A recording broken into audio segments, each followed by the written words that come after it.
Part design में क्या है, आप एक एक पार्ट को डिजाइन करने वाले हो, कर लिया वाला जो बटन रहता है उसको प्रेस करके रखना है। कैसे करना है, आपने जो प्रोडक्ट बनाया कर रहा है इधर उधर। नेक्स्ट मतलब ये एक एक्सेल है, तो इसको ऐसा बाहर भी ड्रैग कर सकते हो, ये ऐसे भी आ जाता है। तो अब यहाँ पे सर्कल लिखा हुआ है। ओके, तो सब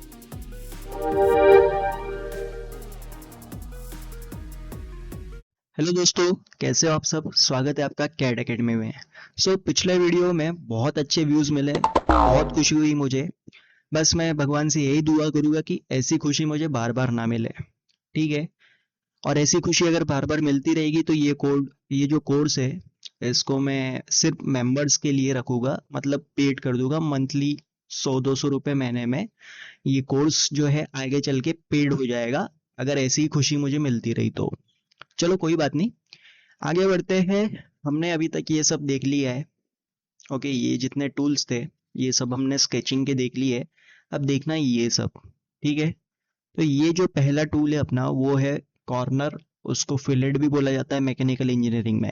फिलेट बेसिकली क्या रहता है, जैसे कोई एक आपका एज है, वो एकदम शार्प रहती है ना। जब आप मशीनिंग करते हो, कुछ करते हो, शार्प रहती है।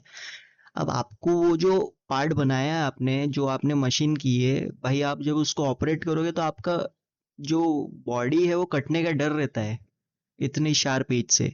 तो उस शार्प एज को क्या है, को थोड़ा सा रेडियस दिया जाता है ताकि वो गोल हो जाए, मतलब शार्प ना रहे, जिससे कि कटने पीटने का डर कम हो जाए। मैं बताता हूँ कैसा रहता है। तो सपोज मैंने कुछ एक ऐसा बनाया, ठीक है।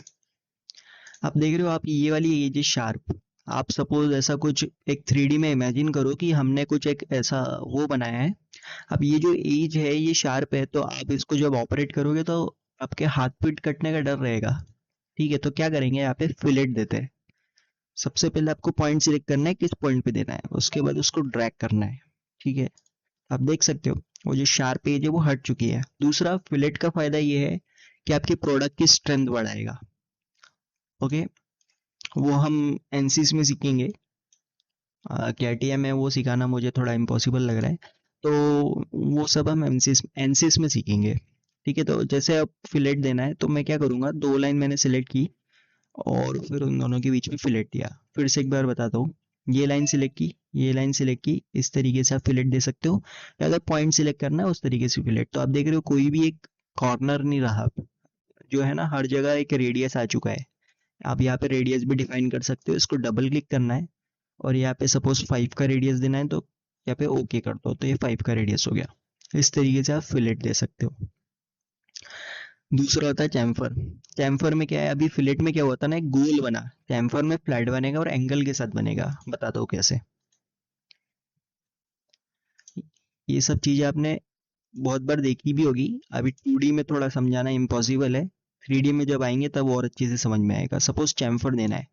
अब यहाँ पे क्या होना है, क्या होता है, 45 डिग्री के बाय डिफॉल्ट एंगल पे वो काट देगा उस चीज को। ये देखो, 45 डिग्री का बाय डिफॉल्ट एंगल है, और इसने ये जो एज थी शार्प एज उसको काट करके एक फ्लैट जो है वहाँ पे लाइन बना दी है। ओके, इस तरीके से चैम्फर काम करेगा आपका। सपोज मुझे यहाँ पे देना है इन दोनों लाइन के बीच में, तो मैं इस तरीके से दे सकता हूँ। यहाँ पे आप दो लाइन सिलेक्ट करके भी चैम्फर दे सकते हो, पॉइंट करके भी। अब इसमें आप एंगल भी चेंज कर सकते हो, 60 डिग्री का चाहिए तो 60 कर दो, तो ये 60 डिग्री का हो गया। इस हिसाब से आप कर सकते हो, ठीक है। इसको करते हैं डिलीट। आगे है ट्रिमिंग के कमांड्स, ठीक है। तो इसको भी देखते हैं। ओके, तो क्या करेंगे हम, सबसे पहले एक रेक्टेंगल बनाते हैं, ऐसी रफ। ये मैंने रेक्टेंगल सिलेक्ट किया, एक रेक्टेंगल बनाया रफ। मैं ये होप कर रहा हूँ, मतलब मैं ये समझ रहा हूँ कि आप लोग प्रैक्टिस कर रहे होंगे ना। जितना ज़्यादा प्रैक्टिस करोगे उतना आप इसमें वो हो पाओगे, तेज हो पाओगे। उसके बाद हम एक पॉलीलाइन ले लेते हैं और कोई भी एक ऐसी लाइन बना देते हैं रफ, ठीक है। अब मैं क्या चाहता हूँ कि भाई ये जो एक्स्ट्रा हिस्सा बना हुआ है, ये वाला, ये वाला, ये वाला और ये वाला, ये ना रहे। अब उसके लिए क्या करूँगा, सब चलो डिलीट करके देखते हैं। डिलीट किया तो पूरी लाइन ही डिलीट हो जा रही है यार। मेरे को तो सिर्फ यहाँ तक लाइन डिलीट करनी है, इतना हिस्सा ही डिलीट करना है। क्या करेंगे, यहाँ पे ट्रिम कमांड है, ठीक है। किस हिस्से को आपको रखना है, इस हिस्से को रखना है तो इस हिस्से पे क्लिक किया, ठीक है। कहाँ तक रखना है, इस लाइन तक, ठीक है। अब आप देख सकते हो ये थोड़ा सा आगे बढ़ाएंगे ना तो ये ऊपर वाला हिस्सा भी डिलीट हो जाता है। वैसे ही इस जगह पे भी करेंगे, फिर से ट्रिम कमांड सिलेक्ट किया, किस हिस्से को आपको रखना है, ये वाला हिस्सा रखना है, ठीक है। और यहाँ पे क्लिक किया तो आप देख सकते हो दोनों हिस्से जो है वो ट्रिम हो चुके हैं। इस तरीके से ट्रिम कमांड यूज होता है। बाकी इसके यूजेस और अच्छी से समझ में जब आएंगे, जब हम स्केचेस को प्रैक्टिस करेंगे, 5-6 स्केच हम बनाएंगे कैटिया V5 में, तो बहुत अच्छी से समझ में आएगा। इसके बाद लाइन ब्रेक कमांड है, कोई भी एक लाइन बनाओ आप। अब इस लाइन को ब्रेक करना है, ओके। तो ये देख रहे हो दो हिस्सों में जो है वो लाइन ब्रेक हो चुकी है सिमेट्रिकली। इस तरीके से लाइन ब्रेक कमांड यूज करता है, एकदम सिंपल है। और इसके बहुत से तरीके रहते हैं, ऐसा नहीं है कि इसी चीज से लाइन ब्रेक होगी, वो भी हम देखेंगे।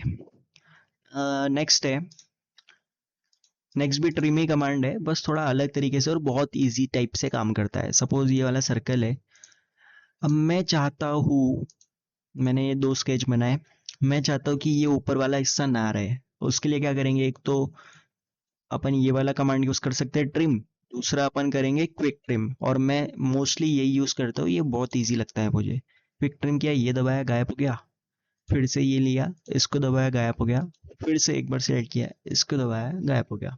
देख रहे हो आप, ऊपर वाला हिस्सा गायब हो गया, एक्स्ट्रा जो लाइंस थी वो भी गायब हो गई है। इस तरीके से काम करता है। इसके बाद आगे जो है वो क्या है, क्लोज आर्क, ठीक है। मैं कोई आर्क बनाता हूँ यहाँ पे, सपोज मैंने आर्क बनाई है। अब मैं चाहता हूँ कि पूरा सर्कल ही बन जाए, भाई आर्क मेरे से गलती से बन गया था, अब मैं चाहता हूँ पूरा सर्कल बन जाए, तो उसके लिए क्या है, क्लोज आर्क पे दबाना है आपको। देख रहे हो आप, ये हो गया पूरा सर्कल, बस एकदम इजी है। आगे चलते हैं, तो आगे है कॉम्प्लीमेंट, ठीक है। ओके सो मैं फिर से एक आर्क बना लेता हूँ, कोई भी ऐसा रफ।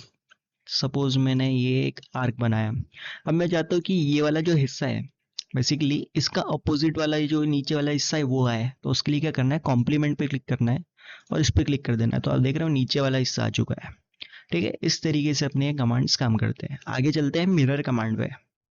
ओके सो नेक्स्ट जो है वो अपना मिरर कमांड है, लेकिन उसके पहले आप देख सकते हो आपका जो जो एक्सिस है ये थोड़ा ऐसा इंक्लाइन दिख रहा है। अरे यार, तो अब इसको सेट कैसे करूं मैं, है ना, ये ऐसा एकदम एक्यूरेट कैसे होगा, अभी भी देखो थोड़ा सा इंक्लाइंड है। उसके लिए क्या करना है, आपको ये प्रेस करना है नॉर्मल व्यू, इससे ये हो जाएगा। अब आप देख रहे होंगे कि फिर भी सही नहीं हुआ है, फिर भी थोड़ा सा वो है ना। तो उसके लिए क्या करना है, आपको जाना है व्यू में, व्यू में जाने के बाद आपको जाना है रेंडर स्टाइल। अब रेंडर स्टाइल में बहुत सारे ऑप्शंस है, उसको अपन देखने वाले बाद में। फिलहाल इसको सही करने के लिए यहाँ पे पर्सपेक्टिव व्यू है ना, उसको आपको चेंज करके पैरेलल में कर देना है। तो जब आप पैरेलल में करोगे, आप देख रहे हो आप सही हो गया सब। तो आगे चलते हैं और मिरर के ऊपर काम करते हैं। तो मिरर क्या है, बेसिकली आपने देखा ही होगा, जैसे आप मिरर के सामने खड़े रहते हो तो आपकी एक रिफ्लेक्शन अपोजिट साइड में बन जाती है। और अगर आपने कोई गवर्नमेंट एग्जाम भी दिए होंगे तो उसमें मिरर्स के बहुत सारे क्वेश्चन आते हैं। तो उसी तरीके से काम करेगा। सपोज मैंने एक सर्कल बनाया, अब समझो कि ये जो अपनी लाइन है, ये जो एक्सिस है, यहाँ पे मैं एक बना देता हूँ आपको दिखाने के लिए, है ना, ये एक रेफरेंस एक्सिस बनाई मैंने। अब समझो ये मिरर है, तो आप इमेजिन करो कि जब मैं इस चीज को इस मिरर के सामने रखूंगा तो ये पीछे भी दिखेगा, है ना। तो अब मैं ऐसा कुछ बनाता हूँ, है ना। तो लेकिन देख रहे हो आप, परफेक्ट नहीं बना है। परफेक्ट बनाने के लिए क्या करना है, मिरर चीज का यूज करना है। तो सबसे पहले तो मिरर कमांड को सिलेक्ट करना है, उसके बाद किस चीज को मिरर करना है वो सिलेक्ट करना है। सपोज मुझे ये सर्कल को मिरर करना था, इसके अलोंग सर्कल को सिलेक्ट करना है। उसके बाद एक्सिस, किस एक्सिस के अलोंग मिरर करना है, इसके अलोंग इसको सिलेक्ट किया, तो देख रहे हो अब एकदम बढ़िया, मतलब आ चुका है वो। इस तरीके से मिरर यूज होता है। सपोज एक फिर से रेफरेंस एक्सिस बनाते हैं। अब मेरा मिरर कुछ मैंने ऐसा रखा है, अब मैं चाहता हूँ कि ये जो है इसके अलोंग मिरर हो जाए, ये पूरा का पूरा। क्या करेंगे, इसको पूरे को सिलेक्ट करना है, उसके बाद फिर मिरर पे क्लिक करना है। अब किस चीज के अलोंग मिरर करना है, तो इस एक्सिस के अलोंग। देखो ये जो है इसके अलॉन्ग मिरर हो चुका है। बस ऐसे ही है, इतना इजी है। मिरर के बाद आ जाता है अपना सिमेट्री। फिर से एक मैं कुछ बना देता हूँ रफ। ये अपनी वर्टिकल एक्सिस है। तो सिमेट्री में क्या है, मिरर में क्या हो रहा था, दोनों साइड जो है ना वो दिख रहा था आपका। आप जैसे मिरर के सामने खड़े हो तो आप तो खुद हो ही, और मिरर के पीछे से भी आपकी एक रिफ्लेक्शन आ रही थी। इन सिमेट्री में क्या होता है कि भाई जो ओरिजिनल इमेज है वो गायब हो जाती है। तो सपोज मैं यहाँ पे गया सिमेट्री में, अब मुझे किस चीज को सिमेट्रीफाई करना है, तो इस चीज को करना है। किसके अलॉन्ग करना है, इस चीज के। तो देख रहे हो इस साइड का गायब हो गया और वो पूरा पूरा इस साइड आ चुका है। ये होता है सिमेट्री। आगे बढ़ते हैं। इसके बाद है ट्रांसलेट। ट्रांसलेट मतलब क्या, कि मैं एक हेक्सागोन बनाता हूँ, यहाँ पे कुछ भी बना सकते हो, आपके ऊपर है। अब मैं चाहता हूँ ये एक हेक्सागोन है, ऐसे और 10 बन जाए इक्वल डिस्टेंस पे, तो मैं क्या करूँगा, ऐसा एक एक बनाऊंगा। ऐसा नहीं होता भाई, एक एक नहीं बनाना है, आपको ट्रांसलेट का यूज करना है। सो क्या करना है आपको, सबसे पहले तो जिस चीज को ट्रांसलेट करना है, ये चीज को करना है। अपन ने इसको पूरा सिलेक्ट किया, मैंने ड्रैग करके ऐसा मतलब माउस को सरकाया लेफ्ट क्लिक करके, तो ये सिलेक्ट हो जाएगा। और उसके बाद क्या करना है, यहाँ पे जाना है और ट्रांसलेट पे क्लिक करना है। अब ये पूछेगा आपको कि कहाँ से आपको ट्रांसलेट करना है ना। तो ये ओरिजिन दिख रहा है, ये इस पूरे सर्कल, ये जो फिगर है इसका जो सेंटर पॉइंट है, ये आपको ये गोला दिख रहा होगा, है ना, पूरा फिल वाला। उस पे क्लिक करना है और यहाँ से ट्रांसलेट करना है। अब ऐसे मूव कर सकते हो आप कहीं भी। अब इसके बाद वो पूछेगा कि भाई कितने आपको चाहिए, है ना। डुप्लीकेट मोड ऑन है, इसको ऑफ करते हैं पहले, मैं बाद में बताऊंगा। चलो ऑन रहने देते हैं। अब मुझे चाहिए 10, है ना। तो एक ओरिजिनल तो पहले से बना हुआ है और उसके और 9 डुप्लीकेट्स चाहिए। तो इस तरीके से टोटल 10 हो जाएंगे। ठीक है, अब देख रहे हो ये ऐसे 10 हो गए। अब वो पूछता है भाई तेरे को, मीन्स भाई आपको कितने डिस्टेंस पे इन सबको रखना है। तो लेट्स से मुझे रखना है 100 mm के डिस्टेंस पे। वेट, उसके पहले एक काम करते हैं, आपको कौन से एक्सिस में रखना है वो डिफाइन कर देते हैं। सपोज मुझे हॉरिजॉन्टल एक्सिस पे रखना है इन सबको।